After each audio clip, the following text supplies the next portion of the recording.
Hey, this is Travis Johnson, a nonprofit architect helping you build a stronger nonprofit.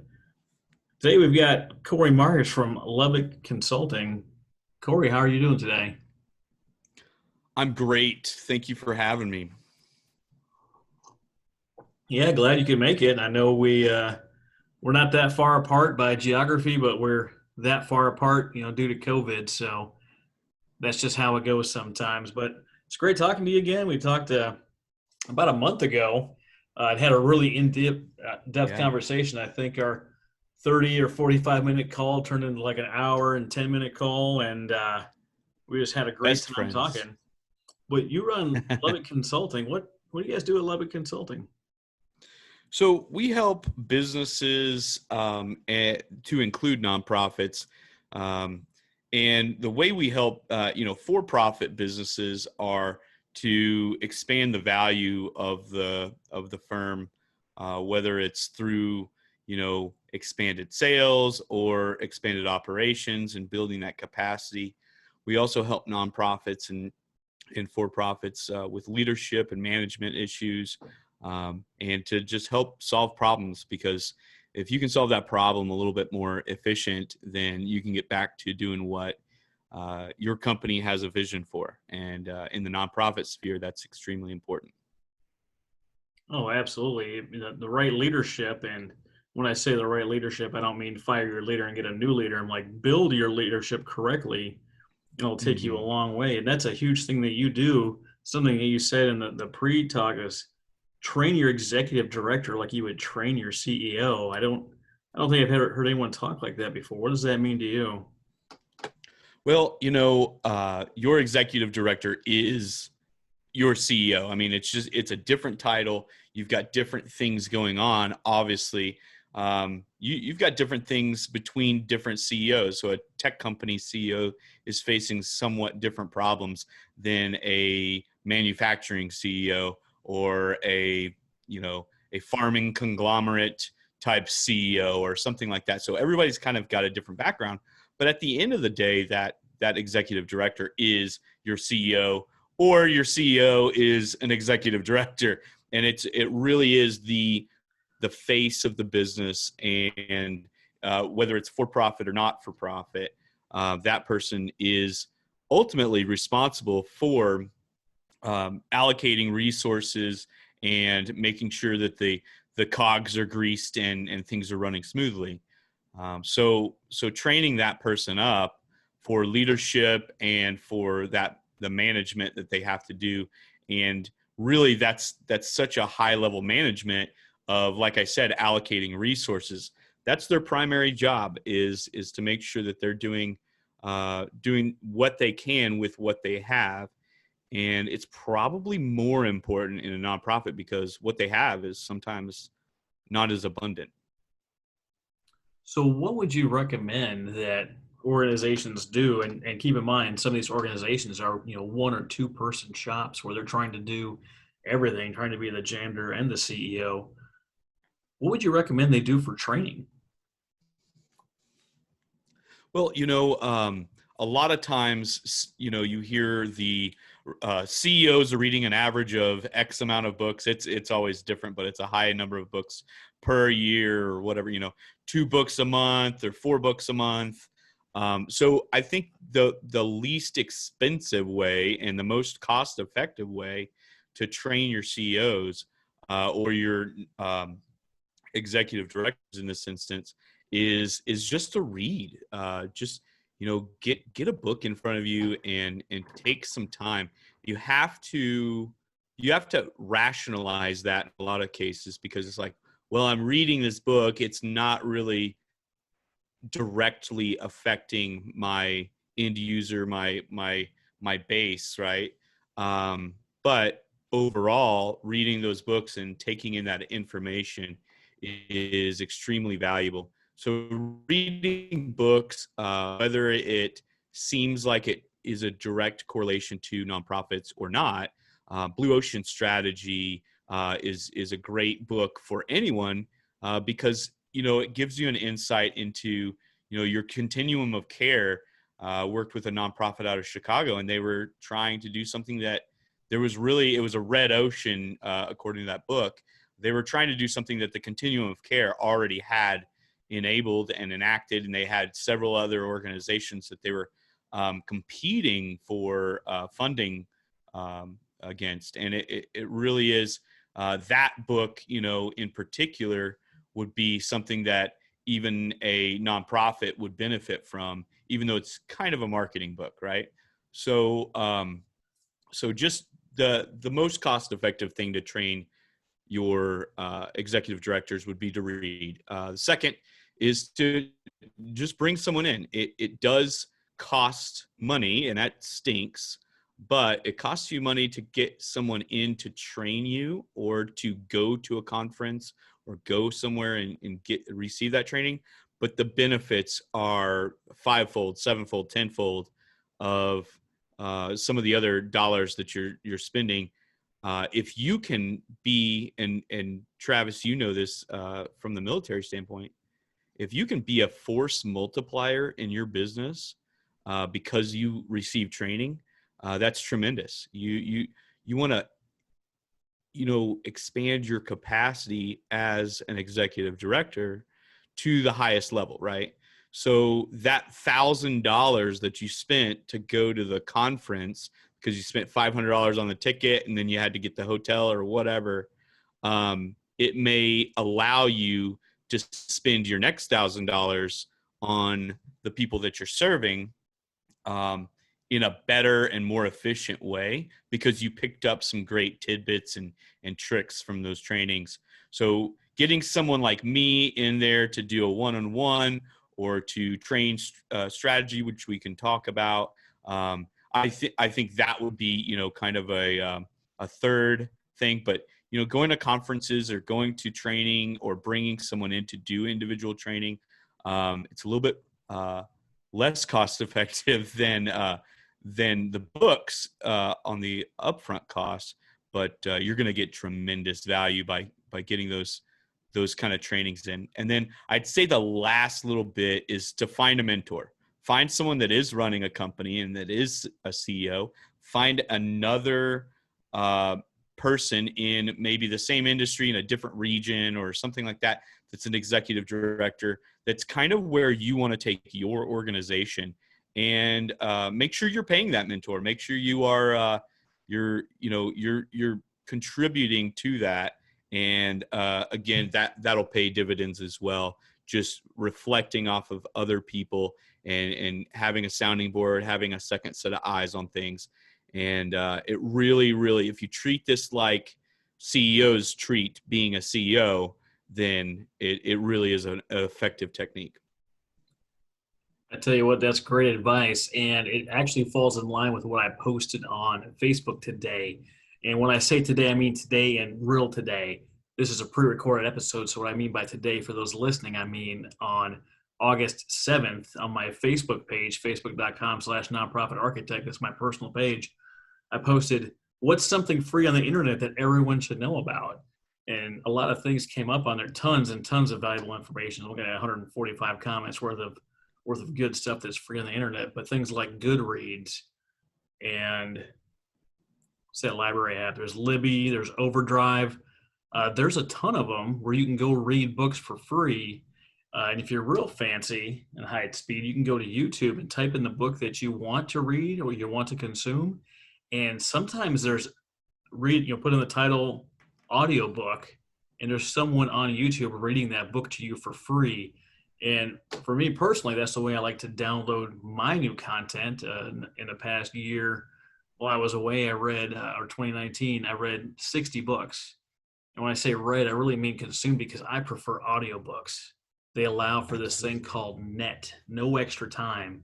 And when I'm driving back and forth to work, or I'm riding my bike, or I'm mowing the lawn, or I'm at the gym, I can listen to some professional, someone that's dedicated a significant portion of their life to master some kind of skill or concept, and I can let that expert teach me the thing that they've learned and mastered the most. But there's definitely value there, and there's definitely value to getting some legitimate training. I don't know who actually is responsible for this quote, but they say, what if we train them and we leave? And then the counter side of that is, What if we don't train them and then we stay? Could your executive director do a better job managing and leading his people if he was trained to do so? Could your program director do a better job if she went to a retreat to recharge because she's been run through the ringer? Could your team benefit from training at any level? And that answer, of course, is yes.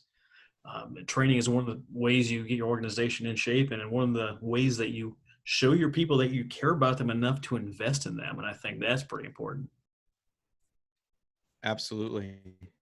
And I watched a thing from Gary Vaynerchuk. I follow him a little bit, and when I get some time, I'll pop open the phone and watch something. Those little short 5-minute videos or 2-minute videos. And one of the things he was talking about on this video in particular that kind of stuck out was he had someone talking about marketing, and of course, I like to apply that to a lot of different things. But he was talking to a CMO, and they were saying, "What's the ROI of social media? What's the ROI of social media?" And he says, "Really, it's got a good ROI. Like here's some numbers. Here's the things." But she really wanted the dollar amount. If I spend $1, how many dollars do I get back? And he was like, well, it's kind of it's a nuanced situation. Here's how many eyes are going to be on your company if you spend these dollars. Here's some of the case studies. And she just kept pounding him. And he tells the story better than I do, of course. But he finally got frustrated and said, "What's the ROI of your mom?" And she said, "Excuse me," and he says, "Uh-oh." He didn't really want to make a mom joke, but what he was talking about is what is the ROI from when his mother, who was a great mother, gave him confidence by, even though he had a bad haircut when he was young, and said, "You look great," those confidence building things throughout his entire life got him to where he is today. Step by step, pebble by pebble, he built something, and or she built something out of her son, right? And what's the ROI of that? And really, that's the way I think of with training. And training is absolutely essential. You can't just work solid and never you're out of the bubble that you're in and expect to move the ball forward. You're always going to be doing the same thing over and over unless you get different experiences, meet different people, have different viewpoints. And that goes for anyone. But I see a lot of business owners, and they say, "Well, I've just had my nose to the grindstone," and that's great, absolutely, and you should. But those training things, you may not see an ROI directly, but the fact of the matter is, you read one book, that's fantastic. You read 300 books, you read 60 books, you read 15, whatever the number is, you're going to bring in those 15, 60, 300 viewpoints into your decision-making process. Hiring that coach, hiring those mentors, joining a executive director mastermind with people all across the country, and everybody's using Zoom now. Everybody's using some type of online meeting platform. So it's easier than ever to do something like that. And to get those additional viewpoints pops that bubble, and you are able to move forward and be more efficient and be better at what you're doing. And it's vital to be better in the nonprofit sphere because you're helping people, right? So, and I would make the argument on the for-profit as well. You're helping people, you're providing value to the public in some way, shape, or form. But on the nonprofit, a lot of times it's life or death. It's whether people have socks or shoes. It's whether they have food, whether they have service dogs for PTSD. Those are big items, and you want to be the best that you can be. So that training really, really does pay off. Without a doubt, brother. Without a doubt. The mastermind thing has come up in the last few episodes, and I always make a plug because the Nonprofit Architect is launching a mastermind. If you want more details, send an email to nonprofitarchitect@gmail.com, and I'll send you details of our mastermind. You can't learn unless you are around new people. You can't learn unless you get new experiences. You can't learn unless you read books or watch videos or whatever the thing is. If you come home after a long, hard day of giving, give like you've never gave before, and then give some more, you're tired, you're wore out. You want to recharge, you want to be with the family, you want to do this and that. But recharging is only part of it. If you don't get new perspectives, new ideas, learn from other people's experiences, you're not going to grow as a person, as an organization, as a nonprofit to be able to provide better quality services at an expeditious rate that have a bigger impact. If you're not getting out there and you're meeting donors and talking to people, right? If you're scared to do that, you're not getting out there, they're not going to know who you are. You're going to be nervous every time you go talk to them until you hit 10 or 50 or 500 people. So if if you're delaying that because you're not wanting to get around new people, you're in the wrong business, first of all. But you have to have a new circle of people. And one of the things that really, really hurts me when I talk to nonprofits is they're on a couple of sites and they end up getting on a call with me, and I know they listen to a couple of shows. They feel like they have no one to talk to or no one to grow with. And the questions that I field most of the time are really pretty basic. And it's not that, it's not that it's not worth my time. It's that if they would have talked to anyone in the industry almost at all, they would have their answer. And for some reason, they're not willing to talk to other people in the industry. I know masterminds are huge in the business world. And I believe you said you were a part of a mastermind. Was it BNI? Well, BNI is a referral networking group more than it is a mastermind, and so there's groups out there that do referral networking. I'm actually part of a group called Master Networks, and they have a little bit. They focus a little bit more on training business owners to run their business, paired with that referral basis. You meet once a week and you do things, but you do kind of break off into little groups and talk about the topics that they have. So you're getting, what they refer to as world-class training. I think it's pretty good training. And that Master Networks is one of the fastest. It is the fastest growing networking group in the United States. And so I'm meeting with people all over the country via Zoom these days to try to get new ideas, to try to just do those face-to-faces, figure out what they need, try to help them if I can. And then, do it's not who you know, or it's not what you know, but who you know. And so I'm trying to get that network out and kind of get that going with that group. As far as the mastermind groups go, I think absolutely you're right. Some of those foundational things could be learned through those mastermind groups, and they really focus on how to improve your business versus, okay, give me a lead, give me a referral, and things like that.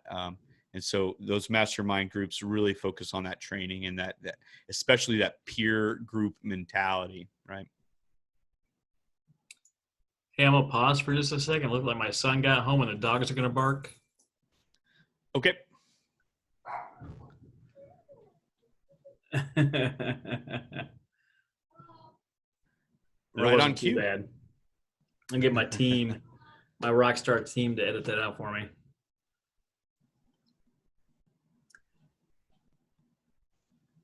The network that you have is responsible for a huge chunk of success. There was a time in my life where I had a certain type of people that I really was around all the time. And when I stepped back and actually kind of took a survey of the people that were in my circle, a lot of them were pretty negative. A lot of them were going to bars a couple times a week and drinking on the weekend and having a good time. And there's nothing wrong with those things. But if that's the only activity you're involved in, there's not a lot of room for growth. Once I started getting around people that were more positive, that had some type of goal, it didn't even really matter what goal it was, right? It didn't matter what they were trying to do. If they had a goal that they were actively pursuing, it's a different type of person and it's a different type of trajectory. And all of a sudden, you find yourself in a group of people that are trying to learn new skills, that are trying to get more education, formal or otherwise. They're trying to attain a new position or figure something out about themselves, and they're focused on something, beyond themselves. And that is a really attractive quality, and it leads to a large network of people that are wanting to do good with you.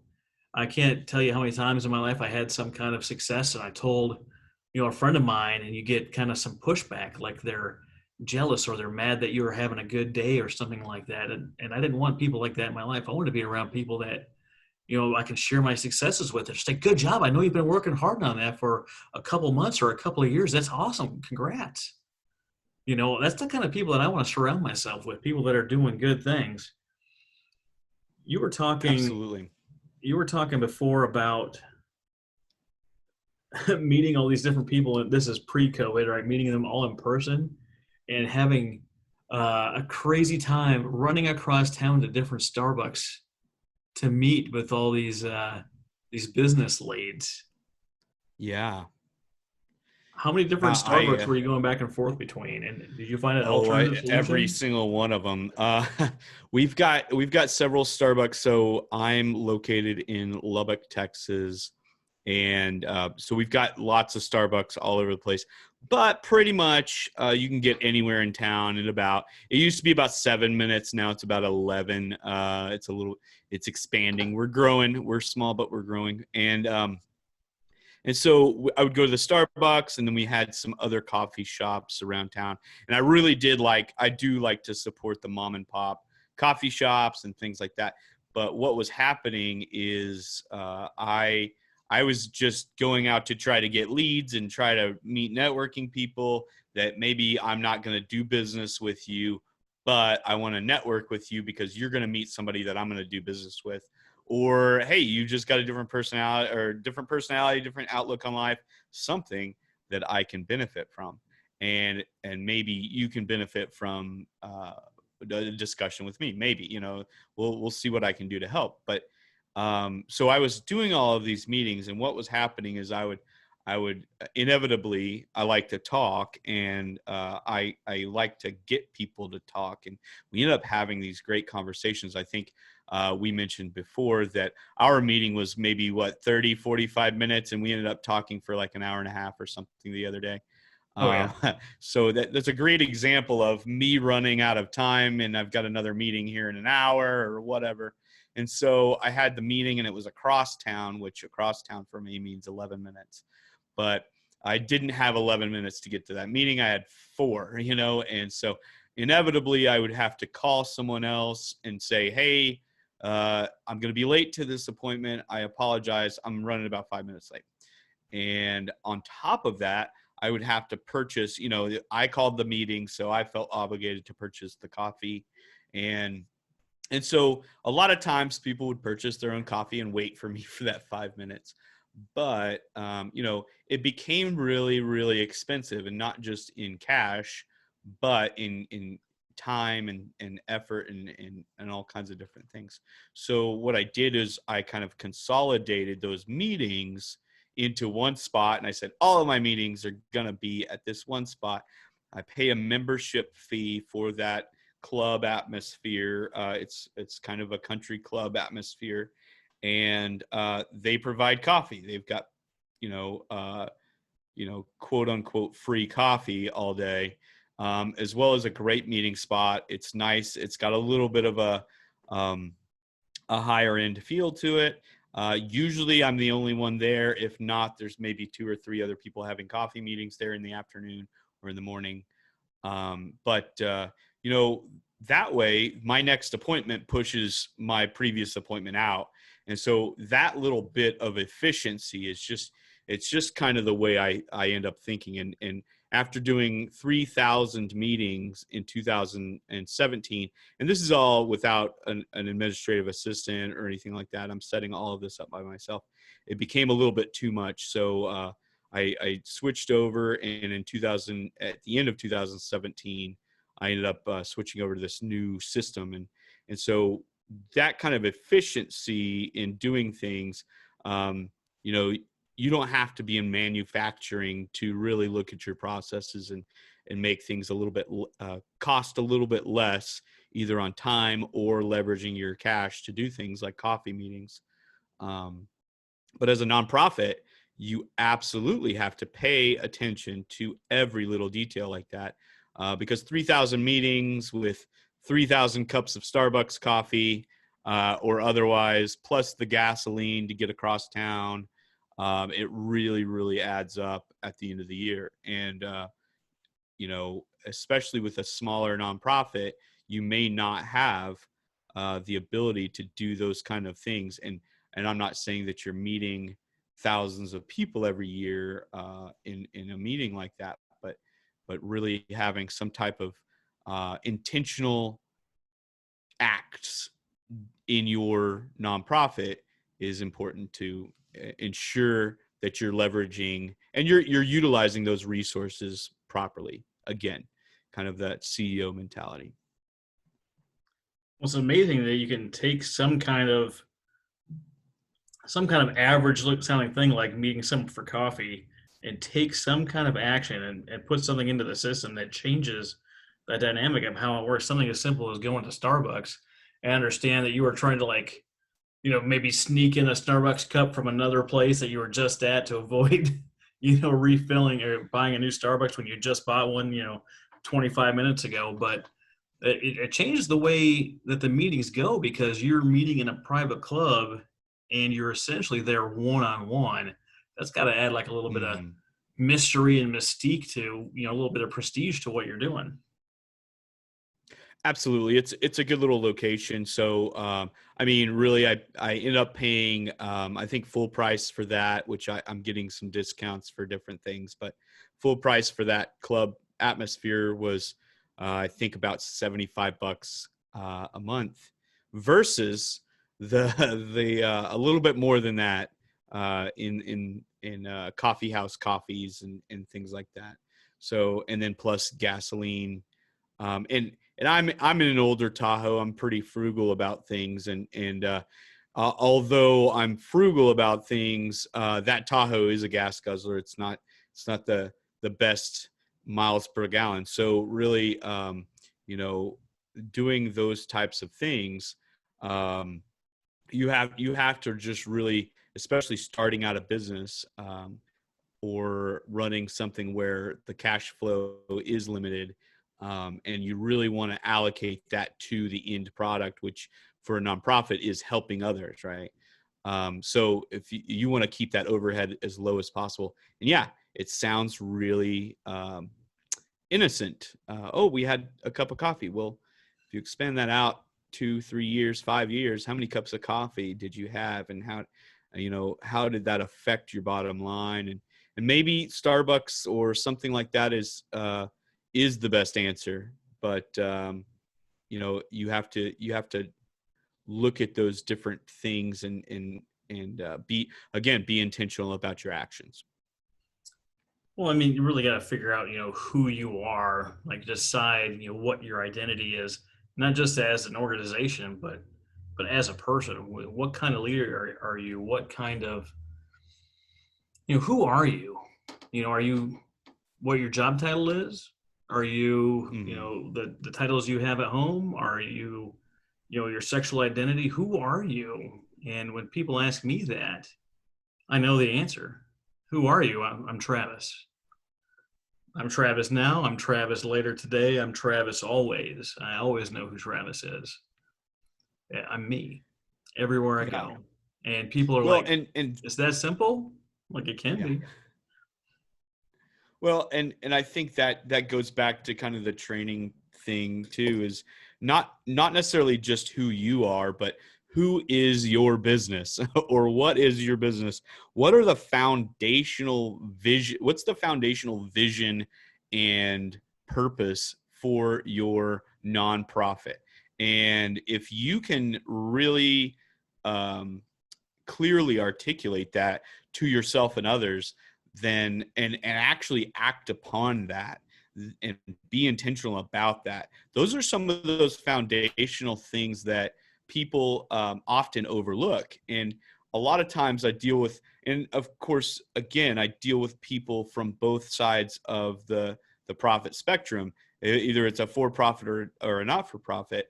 Those for-profit, hey, I was a roofer, I didn't like my boss, so I started my own roofing company, or I was, any of the trades, you can label that. Same thing with a nonprofit. Hey, I saw a problem out in the world that I wanted to solve, and so I tried to start a business, not really understanding.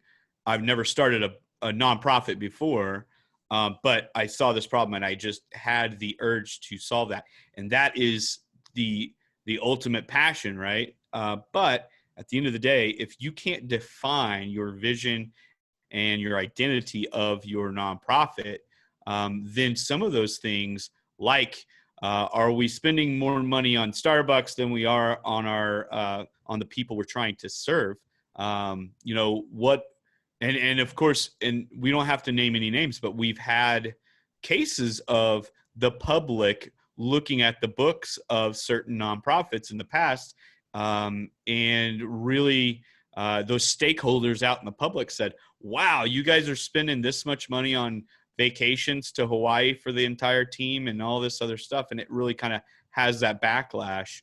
And so if you can say, hey, this is why we're doing this, and explain that intention, and not just justify it, but explain it and have a really rational, thought through, meaningful reason to do things, then your business or your nonprofit is going to be a heck of a lot better. I've talked to a few people, and they are getting into your business as a nonprofit. They are going to GuideStar and seeing how you rank. They're going and looking at your 990s. They're looking at reviews and trying to find people that are, saying bad things about you, because they want to know if you are aligned with what you say you are, if you know who you are, if you're delivering on the goods, because there are some nonprofits out there that have done a poor job of spending their money where it needs to be spent. They did a great job of fundraising, but weren't delivering what they need to be delivering. And they're saying no to people because they're researching them and discovering that they're not meeting the mail. They're not doing what they're supposed to be doing, or at least in their eyes, they're not meeting the mail. So if you're not, people are going to find out. People are going to find out if you're not doing it. Now, if you're new, right, and you're, having some hiccups in how things run, and you've dropped the ball once or twice, and you're being authentic, like, hey, we tried this and this wasn't really, it didn't really work the way we thought it to, and we're gonna shift over here. We're gonna expand this, and we're gonna kind of move this way. That's perfectly okay. That's authentic. That's upfront. That's transparent, and people love that stuff.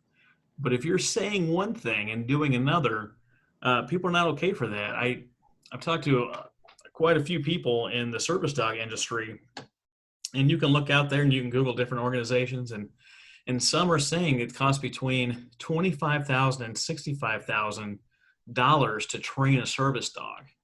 And in the last year, I've talked to a few organizations that are doing it for $1,200 and $2,500.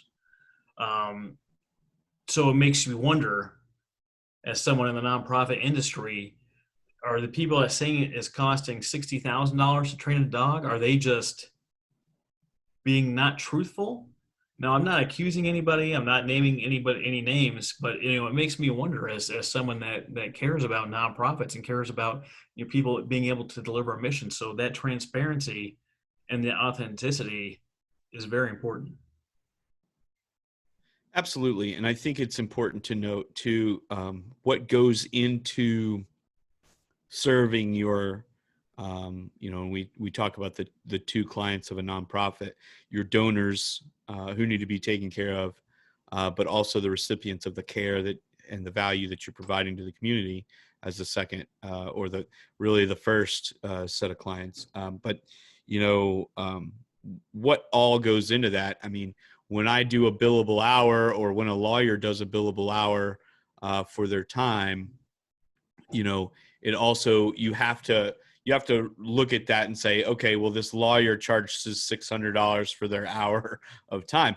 Well, that's not what the lawyer is necessarily taking home. That's what, you've got that overhead and everything. And Travis, I know that you're on board with understanding that, but just for the audience's sake, you have to break that down and say, yes, it costs us, and maybe it's not $60,000 to place a dog, but it costs us a total of this much money to place our dogs. But really, the training of the dogs is a fraction of that, and break that down and be open and honest about that, and say some of the overhead that we have to make sure that we're vetting the new owner of the dog properly. Maybe we have to send out a professional or get some type of evaluation to on their, I don't know, their credit score or something like that. We have to pay into a service because that's part of the cost. So the training of the dog is this over here, and then the vetting of the recipient is this over here, and so on and so forth. And I'm not we can throw out numbers all day, but I think, if you look at that at face value and say, oh, it's $60,000 to place a dog, that seems a little steep, right?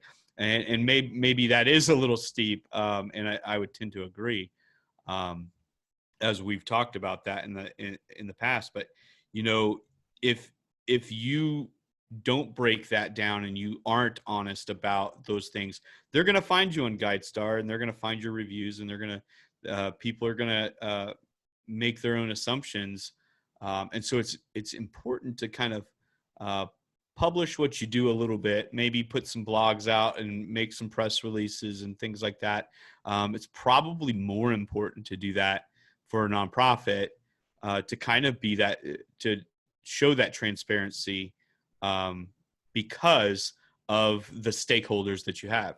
And those stakeholders don't have to be part of your business. I mean, they are either donating, thinking about donating, they've got an opinion on something.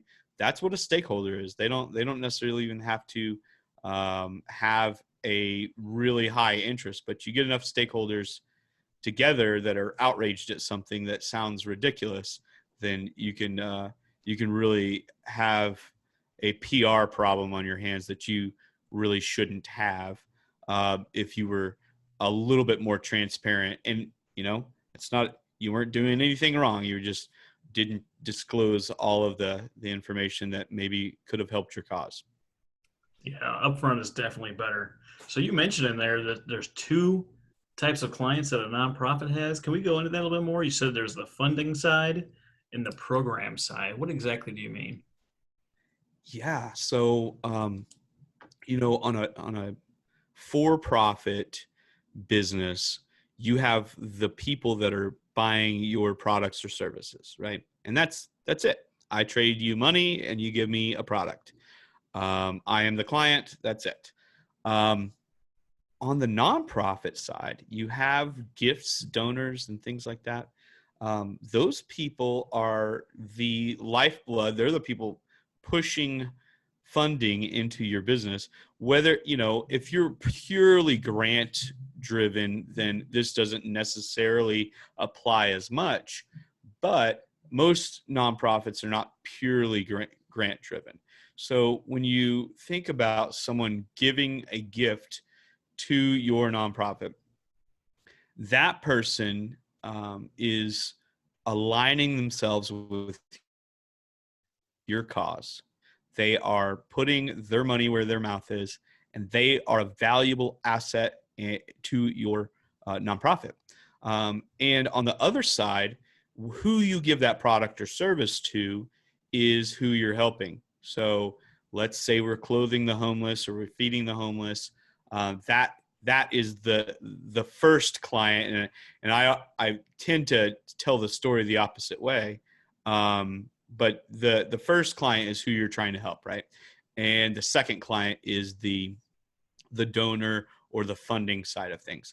And there's a disconnect there, because these people that are giving money into your program, the only thing they get out of it a lot of times is to see these reports that we talk about and see these press releases or these blog posts or these videos showing that you're helping people or showing some type of results, right? That's the only thing. They get that warm and fuzzy from that. And so it's really important to make sure that that side of the clientele is just as well taken care of in certain ways, right? Um, as the people that you've gone out and you're trying to help, right? So again, clothing the homeless or sheltering or providing service dogs or any of those things. So Yeah, you you have to really have to keep deliver on that in that mind. promise, right? The like clothing the homeless. If you're delivering them clothing that is ill-fitting, is beyond repair, it's going to come out that you're not meeting your mission. You're not delivering on that promise. For And this sure. episode Yeah. hasn't been released yet that I'm going to mention here with Brady Josephson while we're recording, Cory. But he does the research side of nonprofits and giving and all that fun stuff. In his research, they found that only 15% of nonprofits actually thank their donors, that actually take the time to thank their donors, which means the 15% may but 85% probably will do some research into what you're doing because you're not getting them any kind of feedback. You're not saying thank you. People are not, even though they say they should, they're not providing updates on, hey, because of your money, because of your gift, because of your donation, this is the impact that you had. Yeah, you might invite them to your dinner or your online event now and try to say that to them, but they're not showing up. People are not taking the time to make sure that they're thanking the donor, providing that feedback loop, providing that impact of what your dollars actually brought to the table. Nonprofits are not doing that. And I know the startup nonprofits that are listening to this, the 2-person shops, they don't feel like they have the time to get involved, the time to send these emails, the time to write the handwritten notes. And that's what volunteers are for. That's what CRM is for. That's what MailChimp is for. Processes, programs, procedures, and volunteers that can help you. If you're a 1 or 2 person shop and you're not asking for help, you're doing it wrong. You 100% need help and can't do it on your own. If you're listening to this right now and you're shaking your head saying, yes, I can, you're wrong. You need Yeah. a hand. You might not need help. You need support. You need a teammate. You need someone to share the load with. I heard a Zig Ziglar story maybe last year talking about horses and their ability to pull certain weights. Now, I can't remember the numbers that he used, but let's just say a horse can pull 7,000 pounds alone, but a horse as a team they can pull 15,000 pounds on their own. But the team that's trained to pull together, they can pull 22, 25,000 pounds in a load. You have to share the load with someone, work together to build your vision, your direction, your leadership, and moving and working together because together you can do so much more than the parts separately. Yeah, and we can talk about this a little bit again, that force multiplier kind of mentality, having someone on your team, having other people on your team. That's one of the biggest things that I run into with the solopreneur type atmosphere. We have a lot of people that want to be entrepreneurs and they think they've got their thing down, but the thing that they miss out on business, and part of that, we talked about the 80% don't send that feedback to the donors. That's simple marketing. At the end of the day, that's part of your marketing. You're bringing your product to the market, and so if you want to keep that donor base, you need to keep them happy and let them understand how great of a job you are doing by leveraging the great, fantastic gift they've given, right?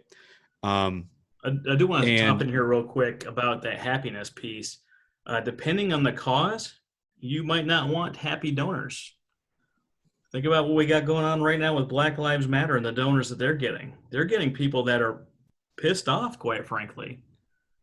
And if they keep their donor base upset, they're going to keep delivering those donations month after month, year after year. And that's a feedback thing too. Hey, we are fighting the system, and we are providing. We have done this thing.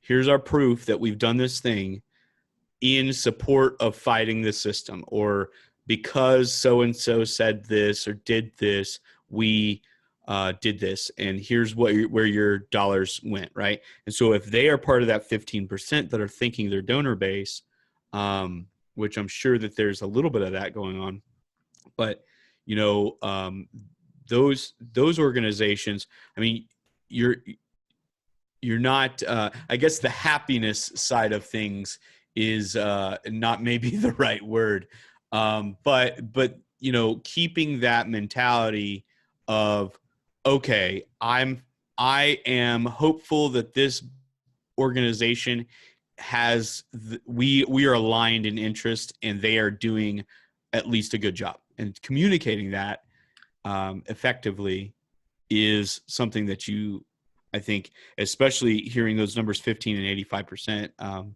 those numbers are outstanding, and your nonprofit can be above and beyond if you add yourself to that 15%, as opposed to being part of that 85%. But yeah, just those foundational things like building a team around you. And I teach things like automation over, you know, you mentioned MailChimp and some of those CRM things, different software, automate the things that you don't want to pay a whole lot of overhead into.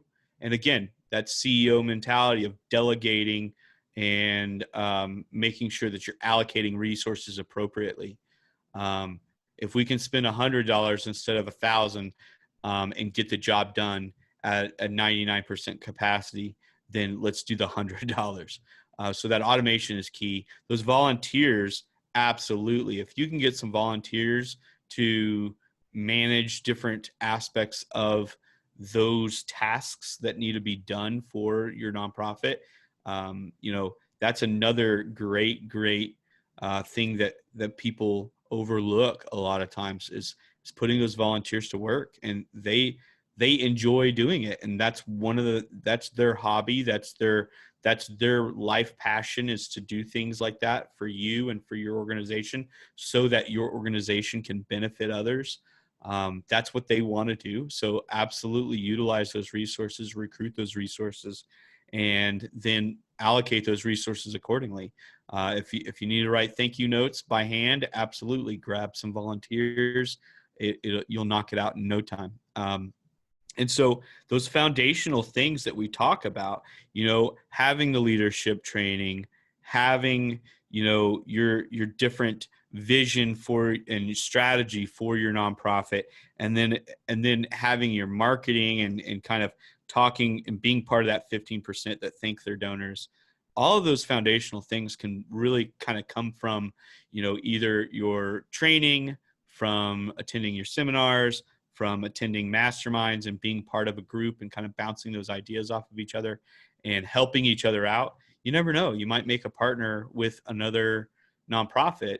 I know, Travis, we talked about a nonprofit, I believe in Arizona, that is doing something 360. I don't have my notes in front of me. Foster 360 with Candace Leo's. Foster 3.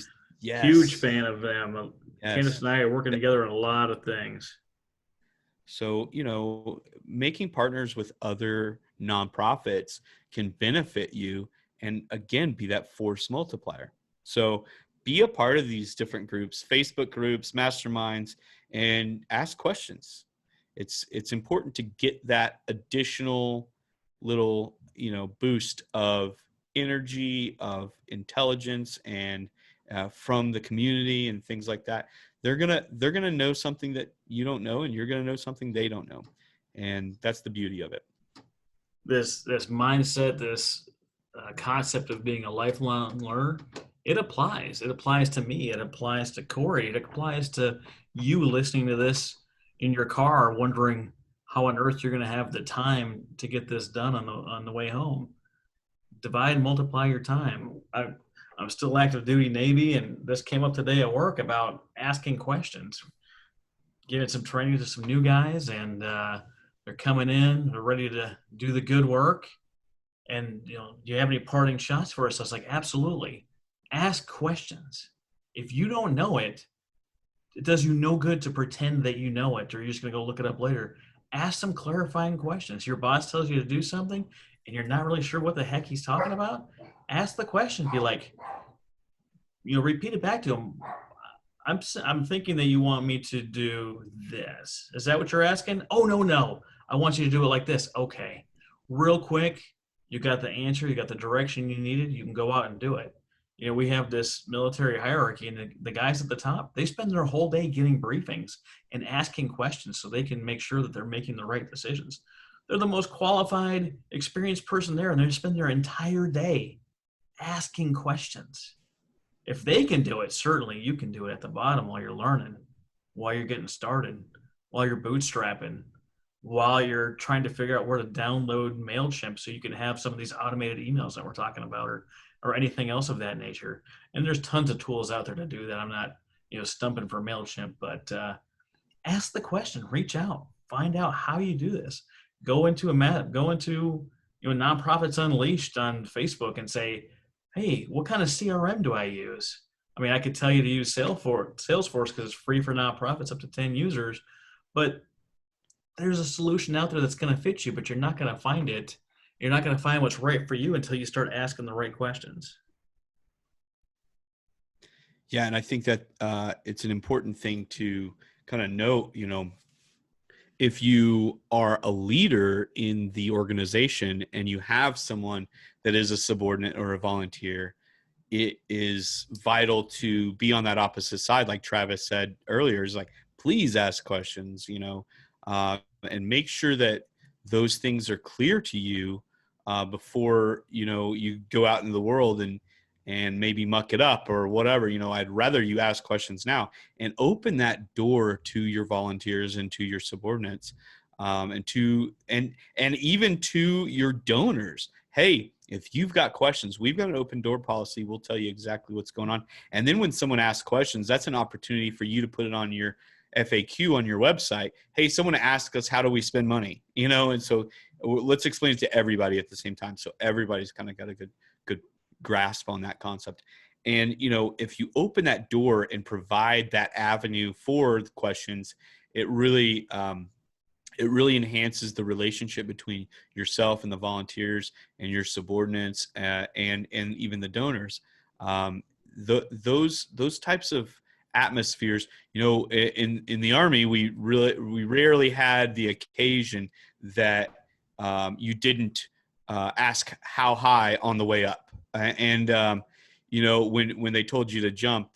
And really the game changer was when we got a new lieutenant colonel in, and it was all about, okay, get everything done that you can, have the autonomy that you need, and then what if you are unclear, then ask questions or find the answer through a superior.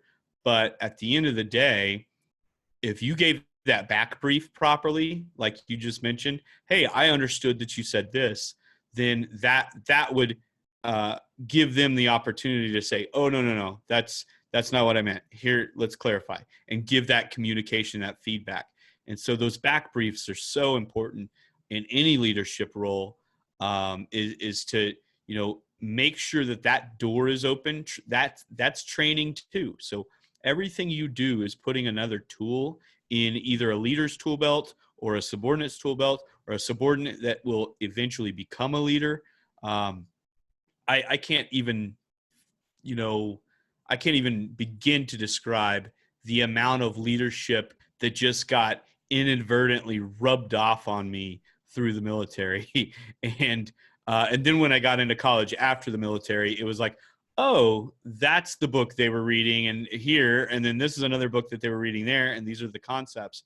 And so again, it's just so vital to have those those tools in your tool belt, either through training or through reading, self-training, and things like that, especially on the leadership side. How do you find your leadership style? Well, when I've got I've got an exam or a little assessment, if you will, for people, and we kind of go through some questions.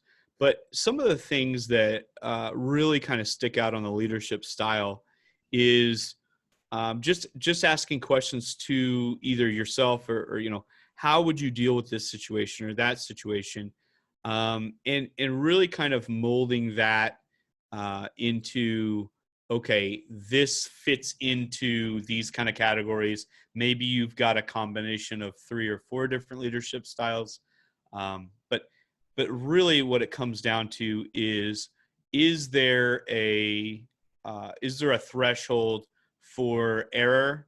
How do you respond to when someone does something wrong? What are the things that you are doing on a daily basis? One of my favorite things that I love about, and this is kind of a humble brag, I guess, but one of the things I love about my leadership style is I, for some reason, get just really agitated when people don't do things. I get so infuriated when people don't do things that I think they should be doing. And I get so infuriated that I don't yell at them. I go and do something and show them that it can be done.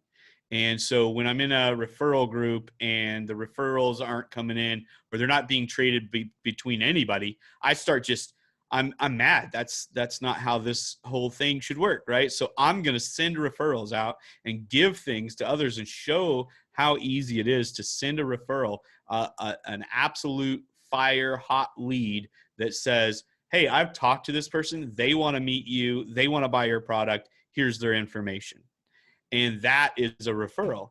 And so I'm going to go out and do that. I'm going to show people that I can do that. Hey, we're not doing face-to-face, and we're just going to use this as an example, I guess. But, the referral group, hey, we're not doing as many one-on-ones or face-to-faces or whatever.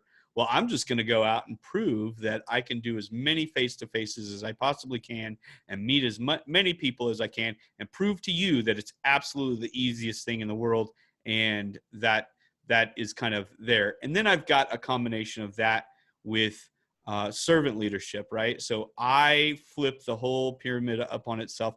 I am here to serve my subordinates and make sure that they have all the tools that they need. Now, to find that, if I would have had my assessment that I do for leaders through my consulting company, then I would have found that long time ago. But I've had to kind of understand these things over time and read this book, and that's really not my style, and read this book, and that's really something that I like, but it's not really my thing. And so finding that is difficult in some ways if you're just reading through all of the books, because you may not ever find that book that really fits you. You may not find that mentor that's like, this is you need to focus on this. A lot of times people focus on personality tests.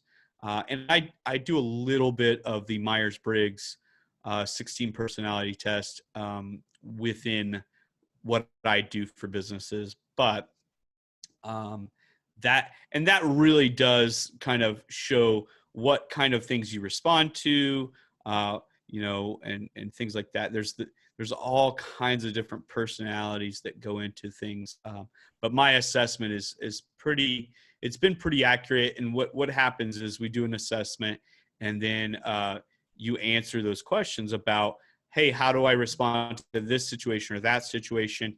And we'll kind of actually say, okay, well, these are your top 3 kind of leadership styles. And now we can really dig in and develop those out. And I can teach you a little bit about the things that you may be able to add in.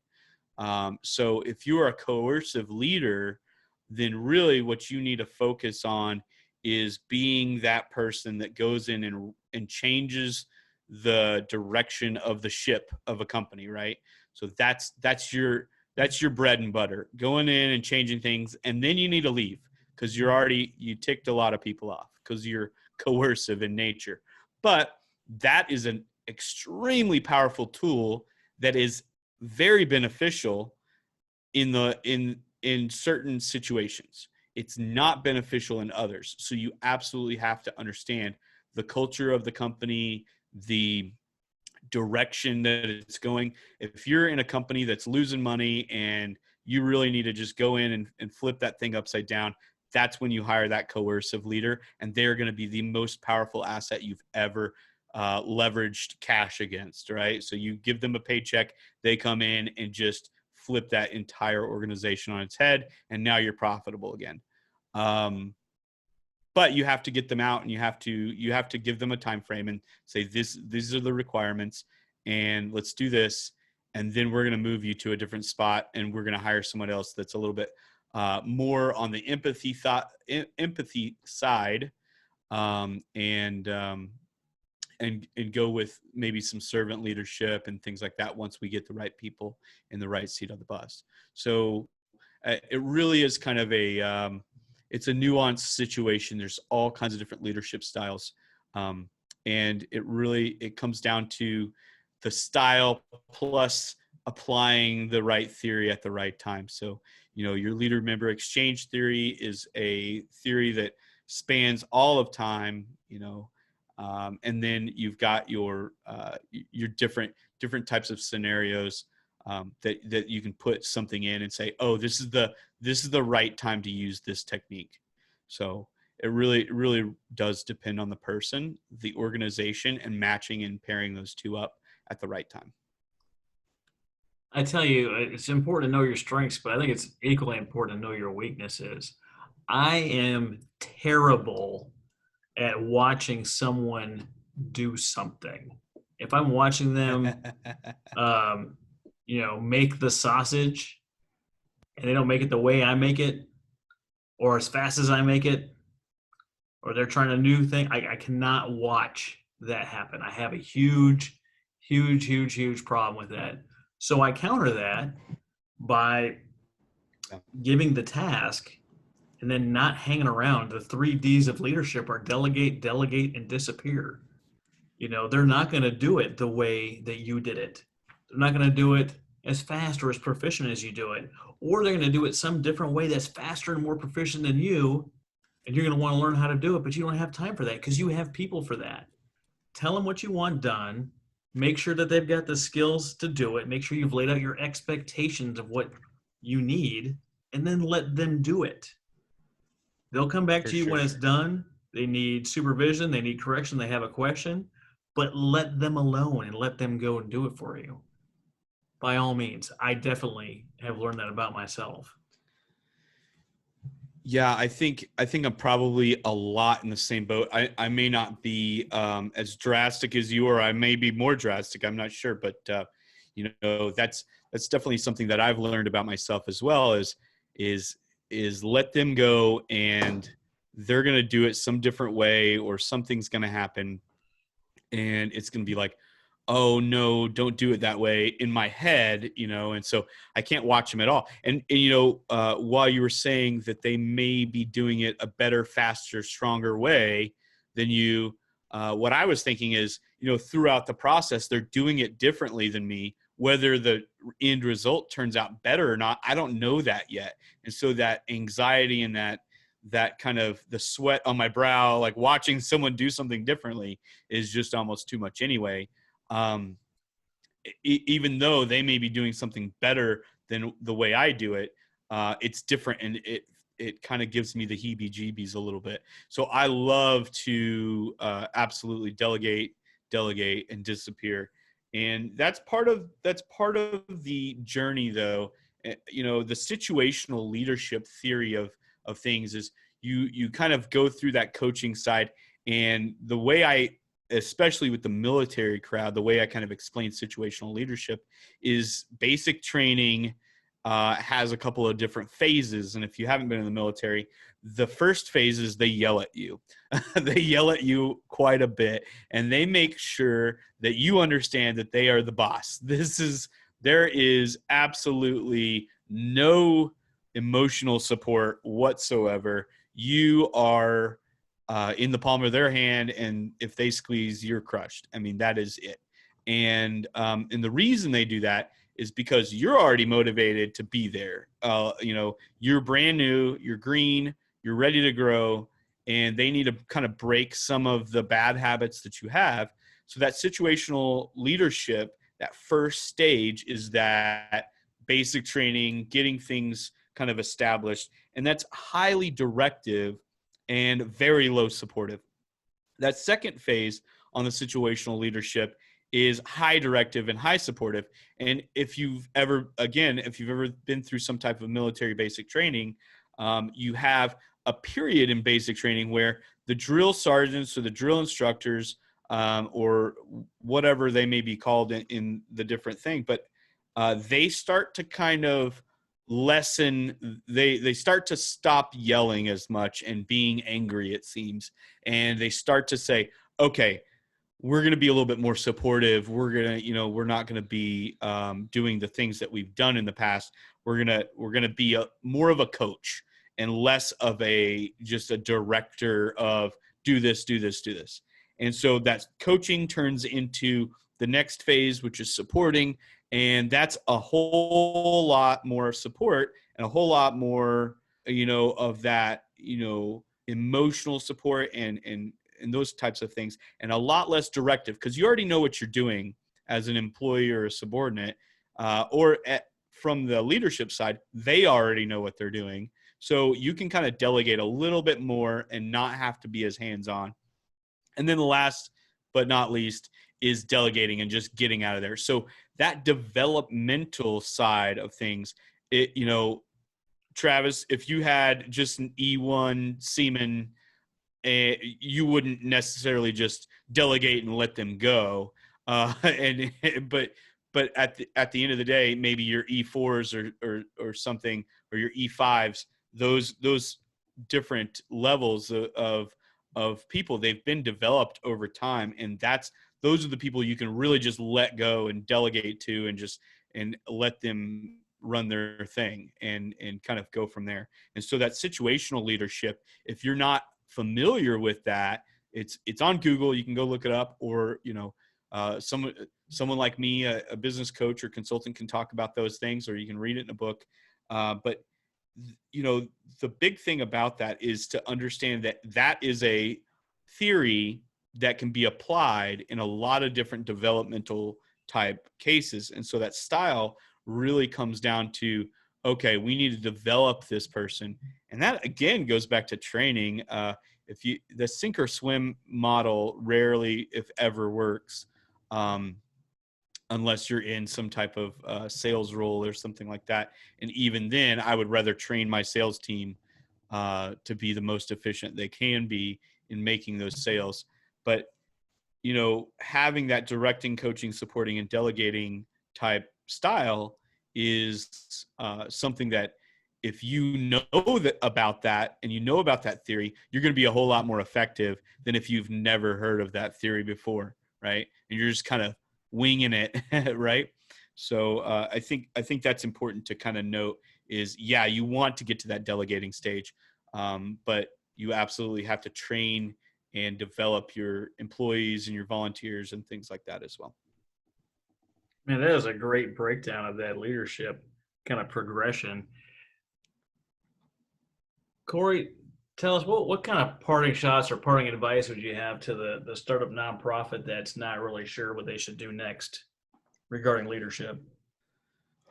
Regarding leadership, I would say absolutely sit down, take an inventory, and see what you're good at and see what you're not good at, and start to kind of really think strategically about your next moves. Those are the best things that you can possibly do, whether you're sitting alone in a room and writing things down on a notebook and setting goals and strategizing alone, or the preferable way is to go grab a teammate, go grab a spot in the nonprofit architect mastermind group, go grab a spot on a Facebook nonprofit group where people can communicate and really, again, take inventory of what you're doing and be intentional about your next moves. There's lots of books out there that will motivate you. There's lots of books out there on strategy and putting teams together and leadership. And so if you can plan something out and be intentional about your next moves, I know Patrick Beck-David actually just released a new book called Your Next 5 Moves. And you can do a whole lot by planning out and being intentional about your next moves. And I hope that includes bringing a team in, listening to this podcast, getting some advice, and popping that bubble that you may be in. I hope that includes that. But if it doesn't, just being intentional will multiply your efforts tremendously. Thank you so much, Cory. It's been a pleasure having you on the show. Where can people get a hold of you? Well, Travis, people can go to my website, lubbockconsulting.com, or they can find me on Facebook or Instagram. I've got a podcast I've got lots of episodes out on Facebook. It's called the Inspire, Thrive, Lead podcast. I've got it on YouTube, Facebook, and I've got it on all of the different audio platforms like Google and things like that. So if you'd like to learn a little bit more about business and listen to other business owners talk about how they got started and things like that, that podcast is fantastic. But yeah, just find me on social media. Give me a shout. My door is always open. You can send me a message on Facebook or shoot me an email, Cory@lubbockconsulting.com, and I'd be happy to answer your questions. Thank you so much, Cory, for being on the show today. Thanks, Travis. Glad to be here.